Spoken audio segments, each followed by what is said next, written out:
সিনেমার টিজার দেখে দর্শকরা বেশ কয়েকটি ভারতীয় সিনেমার সংমিশ্রণ বলে ধারণা করেছেন। আর রায়হান রাফিও কেজিএফ এর মতো সিনেমার বানানোর ইচ্ছা প্রকাশ করেছিলেন অনেক আগেই। আর সংবাদ সম্মেলনে তার বক্তব্যে ইঙ্গিত আর দর্শকদের ধারণা মিলে কিনে আসতে পারে তুফান 2, তা পহেলা টিভির বিশ্লেষণে উঠে এসেছে। তবে বিষয়টি কোনো মাধ্যম নিশ্চিত করেনি। শাকিব খান ও রায়হান রাফি সহ তুফান 3 নিয়ে রাজধানীর একটি অভিজাত হোটেলে সংবাদ সম্মেলন অনুষ্ঠিত হয় 12 জুন। সেখানে উঠে আসে সিনেমাটির পরিকল্পনা থেকে শুরু করে অসাধারণ মেকিংয়ের গল্প।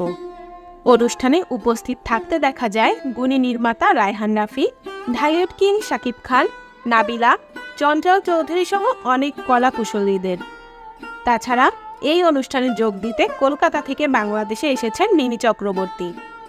সংবাদ সম্মেলনে শাকিব খান বলেন, আমি যখন প্রথম তুফানের গল্প শুনি তখন আসলে বিশ্বাস করতে পারছিলাম না